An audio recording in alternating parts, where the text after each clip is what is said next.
اب بعض دفعہ لوگ کہتے ہیں کہ یہ اتنا طویل عمل ہم انجام نہیں دے سکتے، یا یہ کہ ہم سورہ اتنی اچھی طریقے سے نہیں پڑھ سکتے. تو پھر امام نے ایک دوسرا طریقہ بیان کیا اور ارشاد فرمایا دوسرے طریقے کے بارے میں، وَإِن لَمْ تُحْسِنِي ذَلِكَ وَلَمْ تُحْسِنِي، اگر آپ ان سوروں کو نہ پڑھ سکیں، کہ اگرچہ آپ نہیں پڑھ سکیں گی، تو پھر کیا کر رہے؟ کررتی قل هو اللہ احد 1000 مرۃ، یعنی پہلے سورہ حمد پڑھیں 100 دفعہ، پھر سورہ توحید پڑھیں 100 دفعہ، پھر آیت الکرسی پڑھیں 10 دفعہ، پھر اس کے بعد بجائے سورہ انعام کے اور ان سوروں کے اور پھر انشقاق سے لے کے آخر قرآن تک پڑھنے کے 1000 دفعہ سورہ توحید پڑھ لی جائے. اور یہ دوسرا طریقہ انتہائی آسان ہے کہ جو لوگ ان سوروں کی وجہ سے اس عمل کو انجام نہیں دے پاتے کہ ہماری زبان اتنی رواں نہیں ہے، اور اگر ہم پڑھیں تو عموماً غروب تک ان سوروں کی تلاوت سے فارغ نہیں ہو پاتے، خصوصاً کب کہ جب سردیوں کا زمانہ ہو، کہ جب سورج جلدی غروب ہوتا ہے. تو ایسی صورت میں، یا اس صورت میں کہ جب تھکن ہو، یا اس صورت میں کہ جب تلاوت نہ کر سکتے ہوں اچھی، اس میں غلطیاں ہوں، یا یہ کہ ٹائم بہت لگتا ہو، تو پھر 1000 دفعہ سورہ توحید پڑھ لی جائے ان سوروں کے بجائے. تو ایک طریقہ مشہور طریقہ، دوسرا طریقہ کہ جس میں 1000 دفعہ سورہ توحید پڑھ لیا جائے. اسی طریقے کو بیان کیا ہے شیخ مفید نے، لیکن فرق بس اتنا سا ہے، اور لگتا ہے کہ شاید یہ بھی وہی دوسرا طریقہ ہو، کہ انہوں نے فرمایا ہے کہ جب وہ سورہ مخصوص اچھی طریقے سے نہ پڑھے جا سکتے ہوں نصف رجب کو، یا یہ کہ ان سورے پڑھنے کی طاقت نہ ہو، تو پھر کیا کیا جائے؟ حمد کو پڑھا جائے 100 دفعہ، آیت الکرسی کو پڑھا جائے 10 دفعہ، اور 1000 دفعہ سورہ کو پڑھا جائے، یعنی سورہ توحید کو پڑھا جائے آخر میں. شیخ مفید نے طریقہ جو بیان کیا اور جو دوسرا طریقہ روایت میں بیان ہوا، اس میں فرق یہ ہے کہ اس میں سورہ حمد کے بعد 100 دفعہ سورہ توحید کا ذکر نہیں ہوا، ڈائریکٹ 10 دفعہ آیت الکرسی کا ذکر ہوا. بس بہتر یہی ہے کہ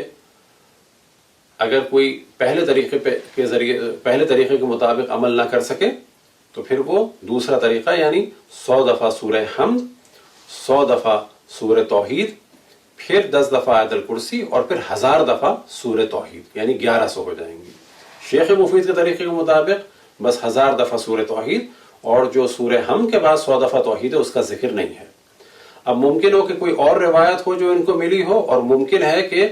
اسی طریقے کو انہوں نے نقل کیا ہو اور کاتب سے غلطی ہو گئی ہو اور 100 دفعہ سورہ توحید کا ذکر رہ گیا ہو. چوتھا طریقہ جو سید ابن طاؤس نے بیان کیا اقبال الاعمال میں، اور وہ یہ انہوں نے فرمایا، وہ اقول، کہ میں یہ کہتا ہوں، رأیت بعض الروایات، اور میں نے بعض روایات کو دیکھا، وَيُحْتَمَلُ أَن يَكُونَ ذَلِكَ لِأَهْلِ الضَّرُورَاتِ، اور یہ جو طریقہ ہے مجھے لگتا ہے کہ جن کی بہت زیادہ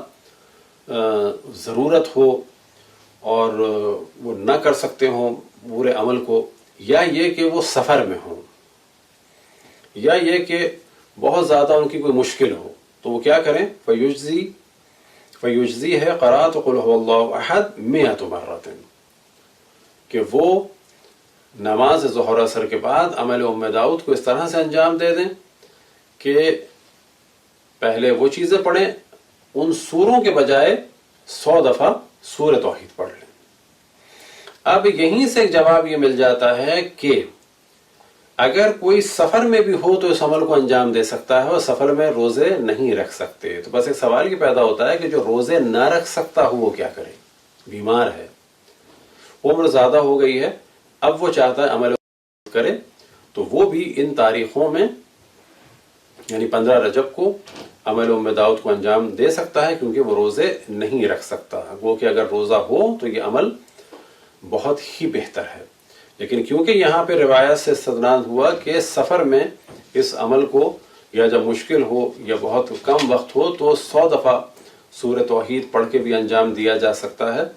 تو سفر سے واضح محسوس ہوتا ہے کہ پھر روزے کی ضرورت نہیں ہے. لیکن جو صحیح معنی میں عمل ہے اس کا، یا الفاظ دیگر تمام فضیلتوں کے ساتھ، وہ عمل اسی صورت میں ہوگا، اور جو بہترین وقت ہے اور بہترین شرائط کے ساتھ 13, 14, 15 رجب کو روزہ رکھا جائے, 15 کو بعد ظہر اس عمل کو انجام دیا جائے. برحمتك يا أرحم الراحمين وصلى الله على محمد وآله الطاهرين.